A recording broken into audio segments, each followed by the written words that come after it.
Kula sampean didhawuhi poso ki Al-Qur'an ingkang dawuh. Sinten Bu sing dawuh? Muni piye? Ya. Quran cetha dawuh.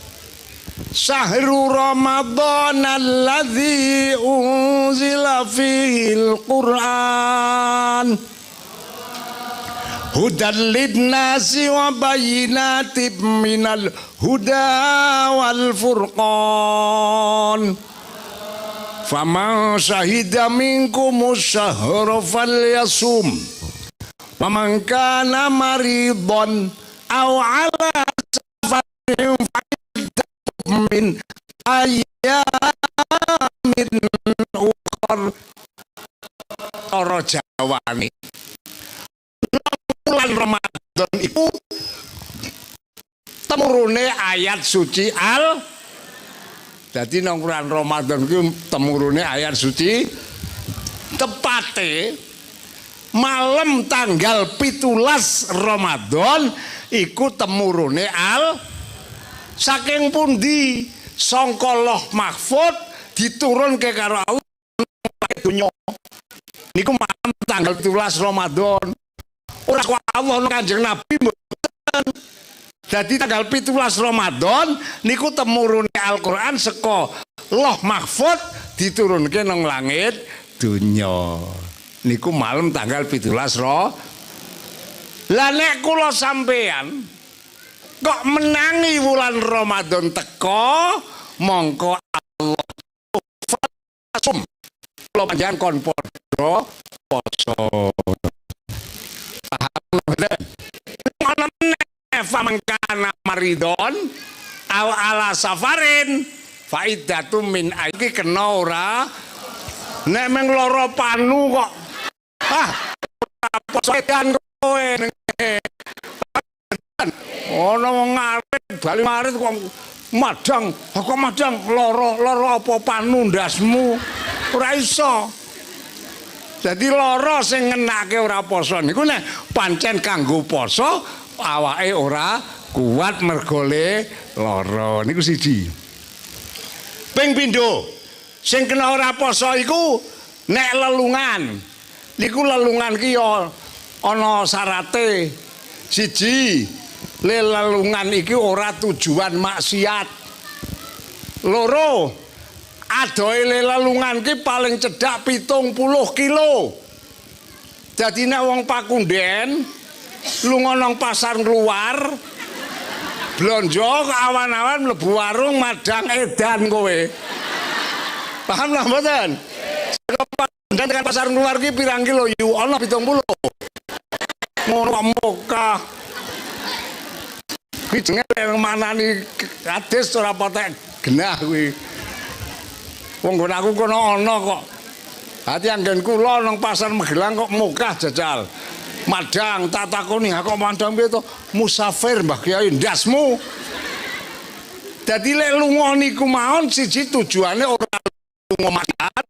Ping pindho lungane paling cedhak 70 kilometer.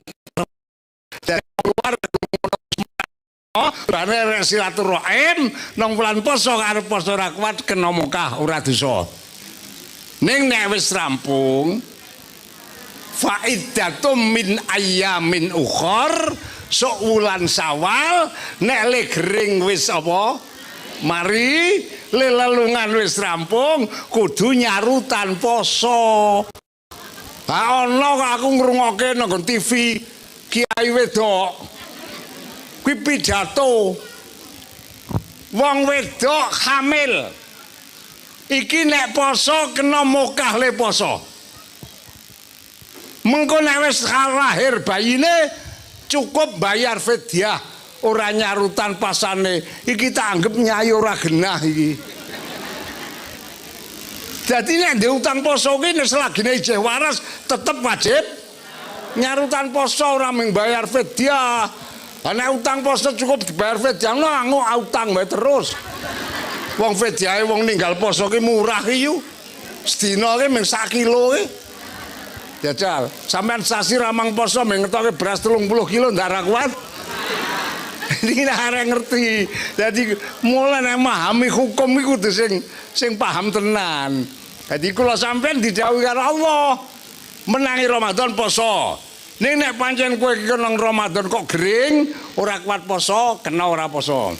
Kowe nang bulan Ramadan lelungan sing ora tujuan maksiat, kena ora poso. Ning nek wis rampung lelungan, wis mari lara, mengko nang wulan Syawal kedah dipun sarutangi nganggo po. Paham napa mboten? Paham napa mboten? Lah niki dadi kudu sing ati-ati. Wong-wong poso kuwi jebulane tak rasa-rasake niku ya lek ngreksa batale poso kuwi angel tenan kok, Kang. Wong ana wong poso pasane ora batal ning ganjarane kuntal. Dadi ana tindakan sing batalke ganjarane poso. Ning ana perkara iku tindakan sing batalke poso.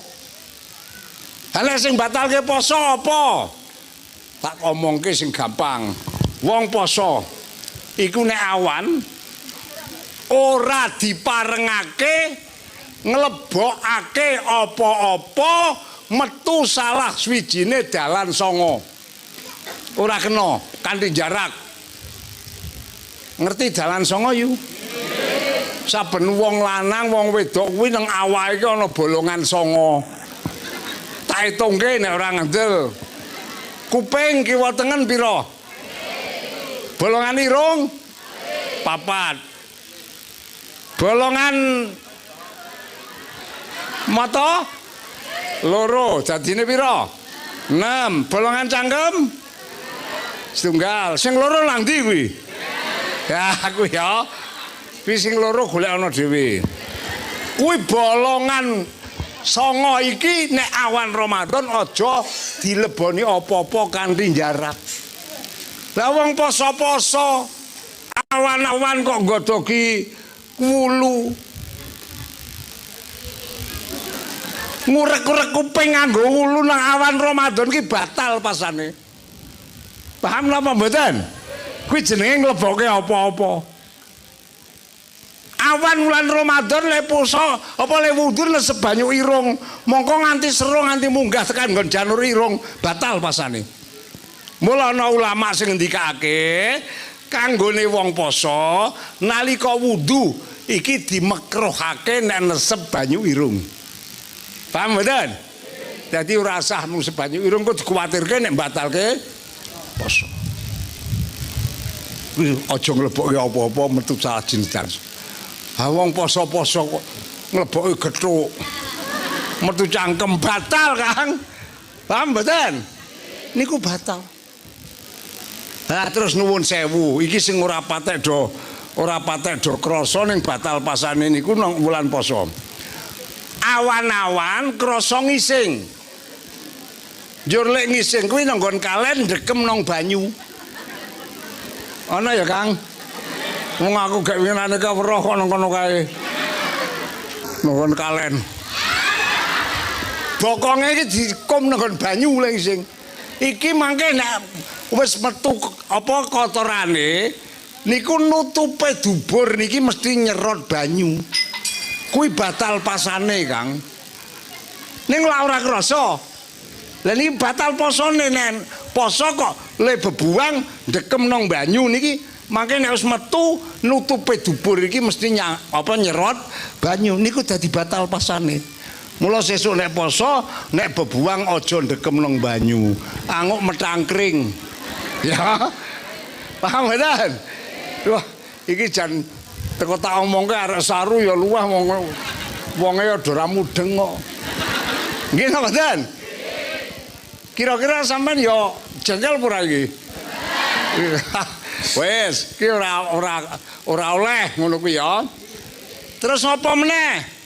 Nang wulan Ramadan ora kena wong lanang nglebokke apa-apane nang nggon wong wedok.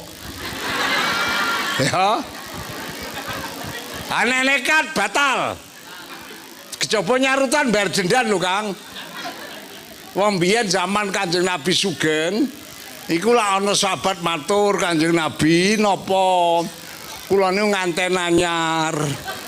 nek petal kalih bojo mboten patosna kuat.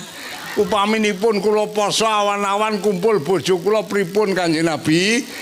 Kanjeng Nabi diparingi wahyune Allah. Terus diturunke unine wahyu, uhillalakum lailatas syamir rafathu ila nisaikum hunna libasul lakum wa antum libasul lahun. Dihalalke kanggone kowe kabeh wong lanang-lanang padha ngumpuli bojomu nang bengine wulan Ramadan. Dadi nek awan haram, ning nek dalu mula sok poso tuwuk-tuwuk nek bengi. Nah ya, nek awan haram. Nek bengi mboten napa-napa. Paham mboten? Iki sing ngendika Allah nang Al-Qur'an. Wis cetha? Wis cetha? Ora takon. Nek takon tak jawab. Upama ana wong jimak bojone bengi. Ning dilalae urung nganti rampung, krungu tungara imsak. Imsak. Iki pasane batal pura. Lah ngono ta? Iki kan pertanyaane, jawabane upama jimak bojone urung rampung krungu tengara imsak anggere lek dicopot ora batal. Paham ora? Ning wis krungu tengara imsak kok malah jerok-jeroke batal. Ayo. Iki ben sing nom-nomen krasa kok ya. Paham napa mboten? Batal pasane tur kudu menyarutan, lebar nyarutan kudu bayar dendan, nglakoni poso 2 sasi dur ora kena leren. Ngono. Kuwi nek awan-awan lho Kang ya. Bengi-bengi wae nek ngono kuwi ya tetep kena dendan kok. Malah wonten tiyang normal ajeng usul dateng Kanjeng Nabi. Nek bengi oleh sebab apa? Guna libatul wedok kuwi pinangka kemule wong lanang, wa antum libasul lahun, wong lanang kuwi pinangka kemule wong wedok. Aku tak takon yu, kemul ki pantese nek dienggo awan apa bengi? Awan apa bengi? Bengi to. Nek awan kok kemulan ki wong gering. Ya ora. Lho niki ngendikanipun Allah nang Al-Qur'an kok. Wis cetha? Mpun cetha? Niki batale poso dijaga. Lah saiki ora usul. Upama madang ning lali pripun upama ya. Awan-awan bali saka sawah. Ora kelingan nek poso. Gletake pacul mlebu omah buka lemari njikuk piring tanduk. Karo jangan wayu. Madang ngetemel. Wah. Juan teko sak katoge mandang garek sak emplokan. Sing wedok weruh, alah bapakmu mangsa Allah. Ngopo? Wong anake wedok poso kok sampean malah madang melali mbokmu. Iki nek lali sing nang cangkem iki ditokke. Terus dikumoni. Sing jeturah iki ora mang dipangan. Ya, ditokke terus kumoni. Kuwi ora batal. Ora batal wong lali. Asing pun kadung mlebu rezeki. Ya, paham ora? Dadi nek lali ora batal. Mula tak dongak-dongake sok poso do lali. Ya. Niki aturan hukum kados ngaten menika. Tunggal guru iki. Paham mboten? Paham mboten? Lah niki mula monggo awake dhewe bareng-bareng. Iki nang bulan Ramadan kudu njaga perkara sing batalke napa? Poso.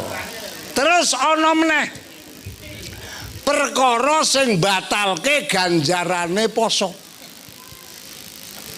Pasane ora batal ning ganjarane kuntal. Apa? Nomor 1 glendeng. Glendeng kuwi pasane ora batal yu. Ning ganjarane ora kasil. Dadi wong poso kok glendeng kuwi mengkel oleh ngelak karo lesu tok. Ora ana ganjarane. Apa meneh? Padu. poso-poso kok padu karo sing lanang. Biasane lek padu nek cedak bodo ya, Kang. Sing kok nek wong panganan sing lanang duit. Ya kok sabar bapakmu. Sabar apa? Wong lanang kok leda-lede. Wah sing lanang deneke leda-lede lak nesu. Ora mangap meneh. Wah, apa poso-poso kok padu. Iki lanang wedoke iki ganjarane ilang kabeh. Ya.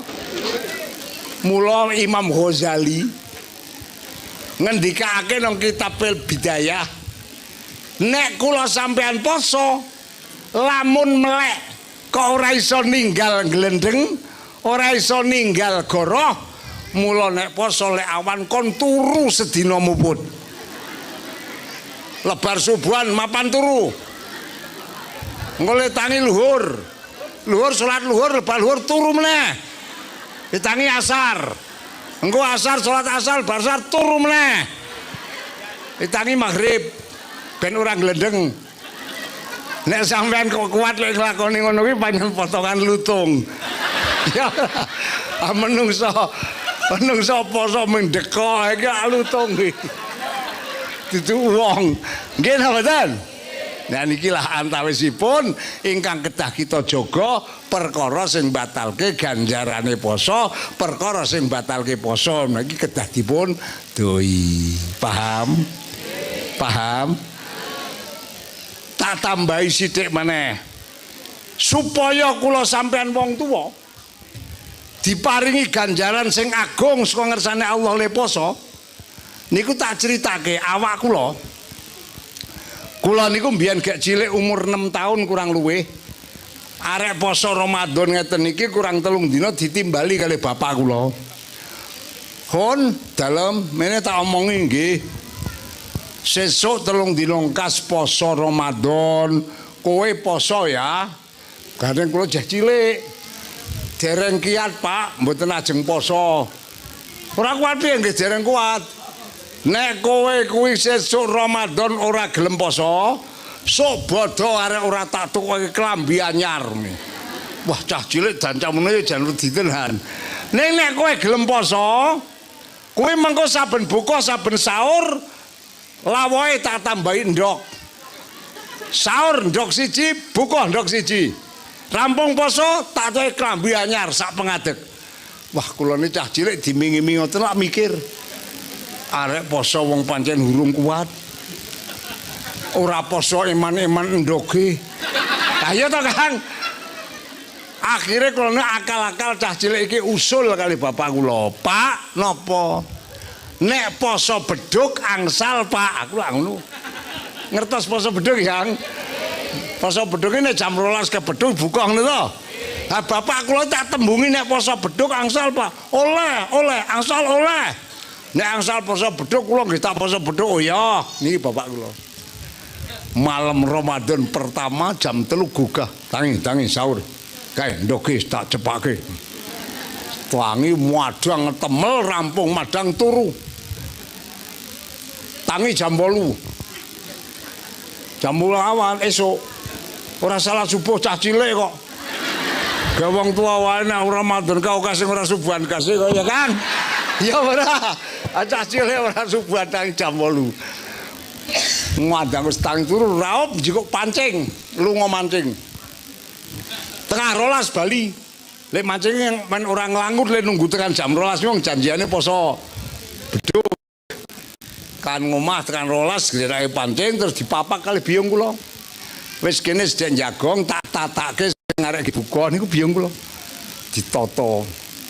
Mandang wis rampung wis ora lungguh kene dinteni engko nek beduke stapuh buka nggih. Mandang kula jagong bapak kula nyedaki. Jejeri karo ngrangkul, wah matur nuwun ya Nang.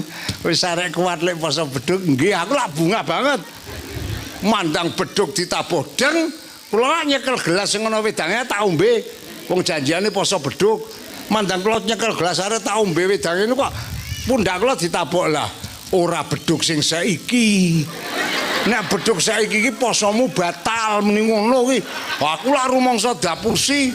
Akhirnya ngadeg mlebu kamar tak tutup jan celeng kok bapak ya. La ilaha illallah.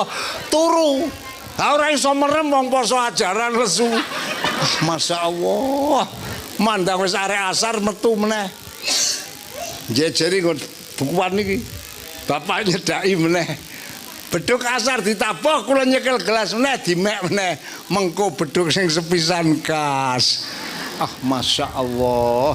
Dadi bapak kula saking pintere tak tembungi poso beduke oleh ning ora kandhake muni beduk maghrib. Jadi oleh poso beduk ning beduk. Masya Allah. Wong tua pintere pol. Bareng kula pun bar supit, kula dipondokke. Nang pondok ngaji kitab. Nanggon kitab ki weruh pengendikan endi-endi wong tuwa duwe anak atau putu urung akil balik. Nang wulan Ramadan kok dilatih poso nganti kuat poso. Iki ganjarane le poso bocah iki mau karo Allah kabeh diparingake wong tuane. Aku mulane pantes. Bapak wani korban endok swidak. Wani korban klambi anyar. Jebulane lek poso aku ganjarane dipek bapak kabeh. Jantro dulu tenan ya. Terus kula nang kene lak dendam to yu. Hati-hati. Engko angger aku ndek anak tak wales aku ya ngono. Tenan madang kula gadoi anak mulai umur 4 tahun 5 tahun anak kula niku tak ajari poso. Sesuk Ramadan poso, ora gelem poso antemi aku ya. Alhamdulillah Kang. Niku kula nek ora ngajari anak kula ora dibalen Kang. Awake kula dipek bapak kabeh. Lho niki kaagungane ganjarane wong tuwa sing duwe anak burung akil balik kok dilatih poso kuat poso. Ganjarane poso bocah iki diparingke wong tuane kabeh. Alhamdulillah. Mula bareng-bareng ya Pak ya Bu. Sesuk Ramadan kula sampean wong tuwa-tuwa poso, anak pun kecil ya. Poso ya ora ketung pirekane lah. Supaya kuat poso. Niki kula niku jebulane bapak ya pinter ya. Bapak kula pinter wong kiai kok Kang ya. Dadi sing kiai niku bapak kula nek kula niki mboten kiai ming anakan kiai ngono lho. Ya, kula niki ngomong nirokaken niku bapak kula. Niki nggon bab poso. Lah terus kautamanane wong poso. Kalau wau lak dingendikake anak kula Lutfi ya. Hadise muni piye Kang mukae? Wong aku suka kadoan wae ki hafal kok. Al jannatu mustaqotun ila arbaati nafarin. Swarga kuwi bronto karo wong leres napa wau. Lah ya ngono to. Swarga ki bronto karo wong bronto ngerti kowe yu.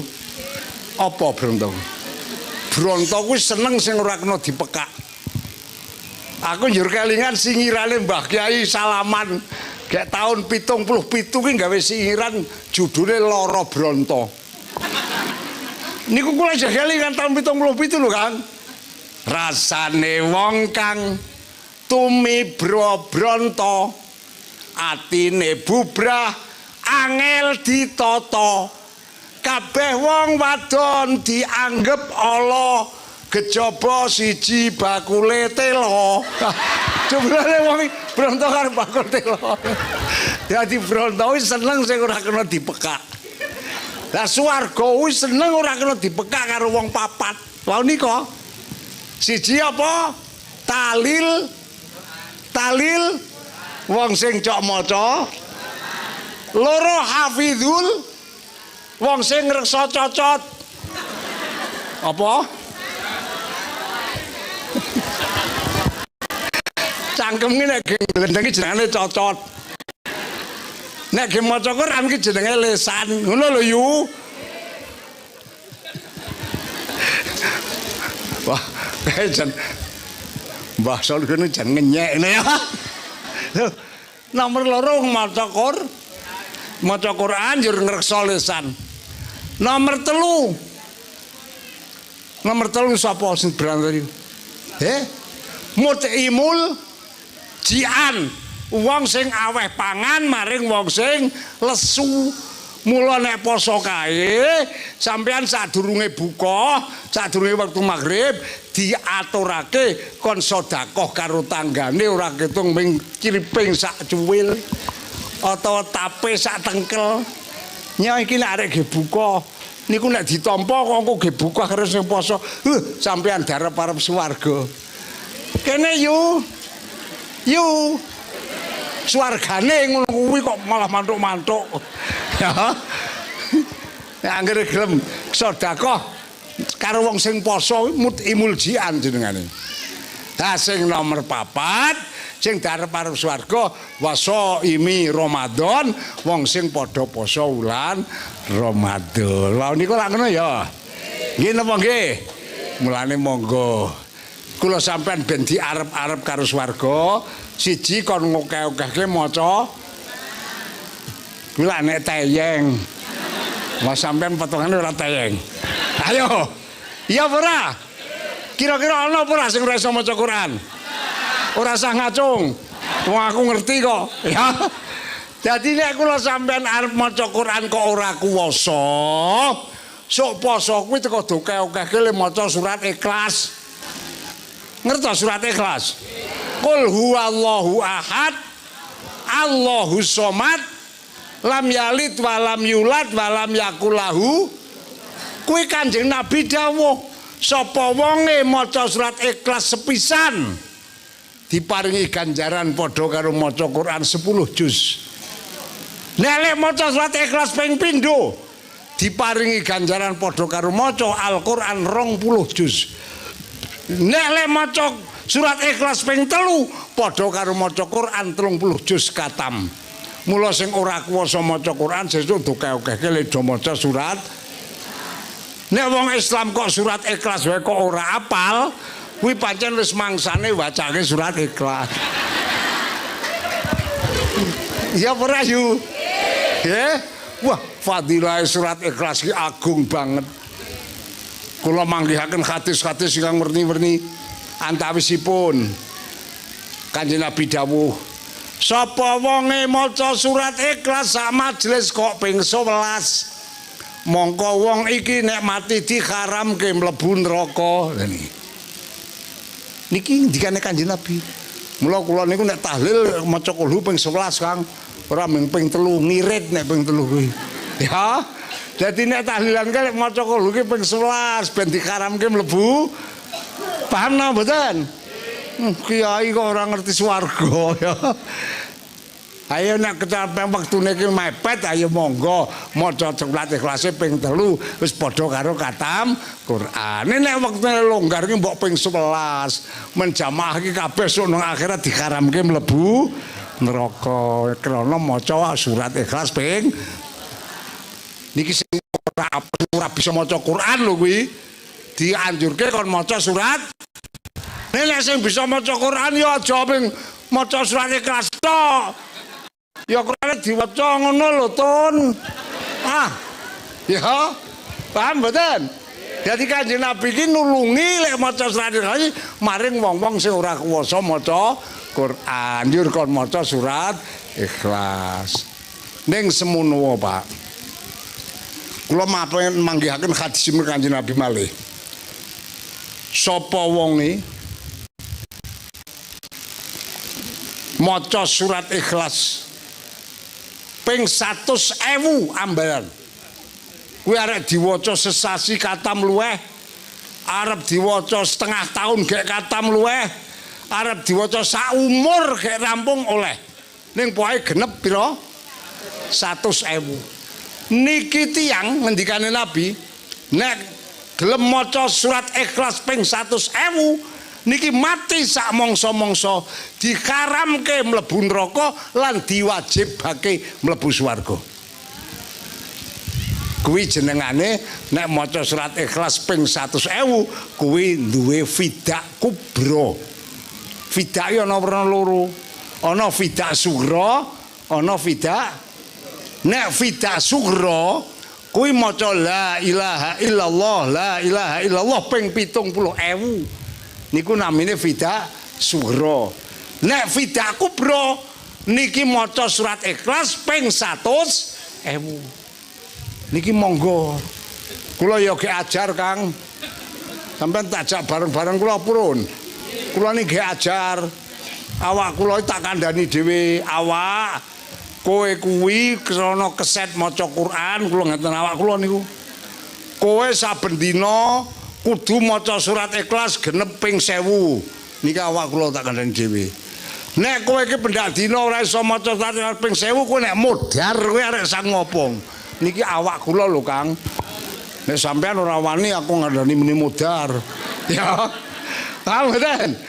Niki alon-alon kene bismillah tak telatenane.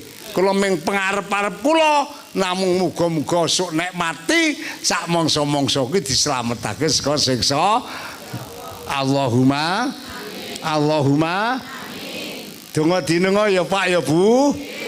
Kabeh paring ana bagas waras. Amin. Menangi wulan Ramadan. Amin. Bisa nindakake ibadah ingkang sampurna. Amin. Bisa diparingana ngokeh-okehke maca ayat Quran. Amin. Sing ora kuwasa maca Quran dikokehke maca surat Ikhlas. Dikanteni karo maca selawat. Insyaallah angger nang wulan Ramadan iki le maca selawat, maca surat Ikhlas akeh, engko tekan mangsane bodho rejeki teko. Ora ngantel jajalo wis sesuk. Temenan kok, Kang. Nek bodho ya lah ora semang nyambut gawe. Teko rejeki teko. Wong sampean kuwi metenge lesu ora semang liwet. Teko medaya. Nek bodho lho, Kang ya. Wah, angger ngolah ngaleh ngono insyaallah sedina madang ping 17. Niki mergo barokahe wulan dadi nang wulan Ramadan ki awake dhewe monggo bareng-bareng adang-adang ridane Gusti Allah nindakake ibadah poso. Lan nek awan poso diaturake nek bengi kon padha nglakoni salat raweh ya Bu. Sebab nek kula gawe istilah wong poso kuwi le poso pinangka segane cara wong Madang. Tarweh pinangka lawuhe. Dadi nek wong poso tok ora traweh kuwi padha karo wong Madang ming sego tok. Senajan kolu seret. Ora ngandel jajalo. Nggih nggih. Ning ana meneh wong le traweh sregep ora tau poso. Kuwi jengkelke. Cara wong Madang memangane jangan wae. Ya. Jadi dijawake nek Ramadan iki nek awan poso bengi kon padha traweh. Dene traweh monggo Bu. Arek 20 rakaat monggo. Arek 8 rakaat ya monggo. Kabeh ana dasari. Ora semang poyok-poyokan. Padha-padha traweh. Ming 8 karo 20 kok poyok-poyokan. Sing 8 moyoki sing 20. Traweh kok 20 rakaat. Bid'ah dolalah neraka muni ngono. Ha sing traweh 20 dipoyoki ngene ya lara atine. Agak sing 20 wae neraka apa meneh sing 8. Nggih mboten. Iki kok anggere poyok-poyokan sing 8 karo sing 20. Iki engko sing mlebu swarga malah sing ora tau traweh. Paham mboten? Dadi ora usah poyok-poyokan. Arek 8 monggo, arek 20 monggo, kabeh ana dasare. Tak aturke dasare. Ngene sing ora percaya dibuka nang kitab Shahihul Bukhari. Kanjeng Nabi niku nek ngimami salat tarawih 20 rakaat. 20 rakaat. Salam ping 10. Dadi 2 rakaat salam, 2 rakaat salam. Kanjeng Nabi sedo diterusake sahabat Abu Bakar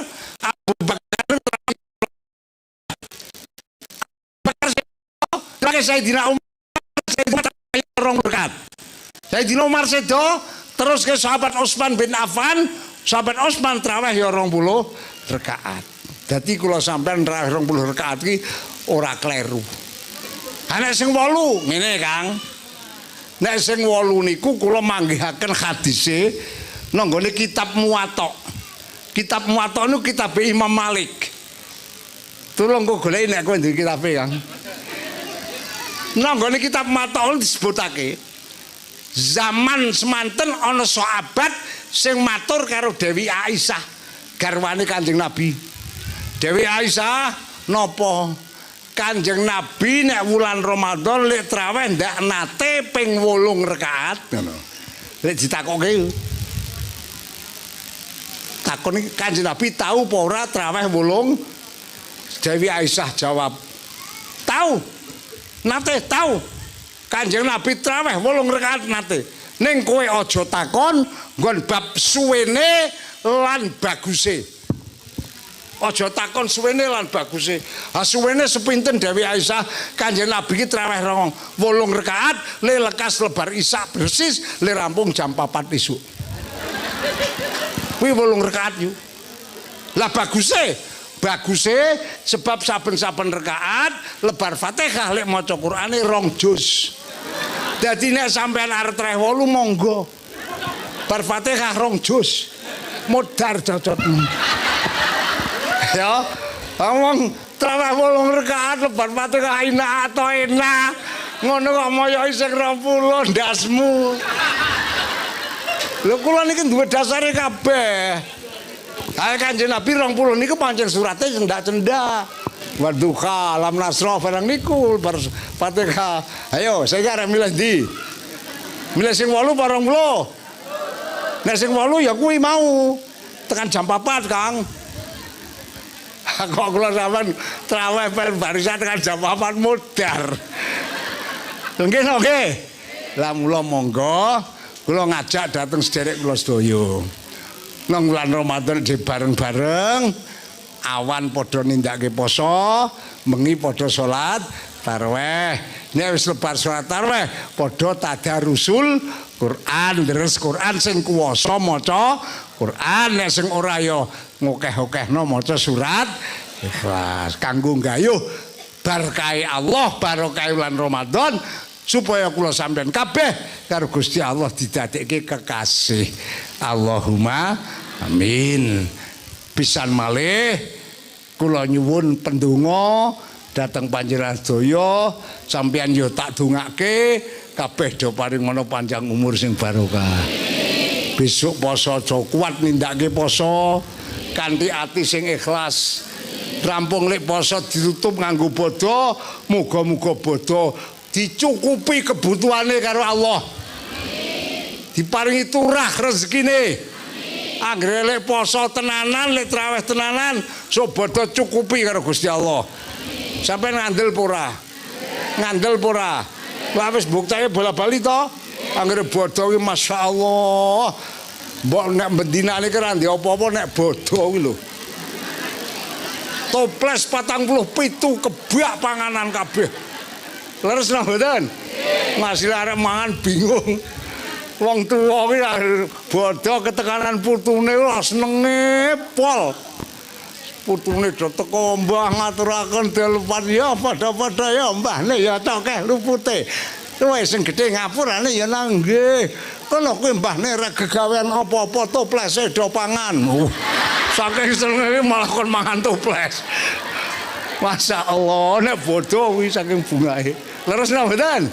Lah mila donga dinonga kabeh do paring ana panjang umur, bisa ibadah ingkang sampurna, menangi dina bodho, sok ulan Sawal do lekas ngaji meneh. Allahumma amin. Mekaten lan semanten ingkang saged kula aturaken, kirang langkung nyuwun pangapunten. Kita akhiri Rabbana atina fid dunya hasanah wa fil akhirati hasanah wa qina adzabannar wa adkhilnal jannata ma'al abrar ya aziz ya ghaffar ya rabbal alamin. Allahumma inna nas'aluka ilman nafi'a wa amalan mutaqabbala wa waladan sholiha wa rizqan halalan thayyiban wasi'an mubarakah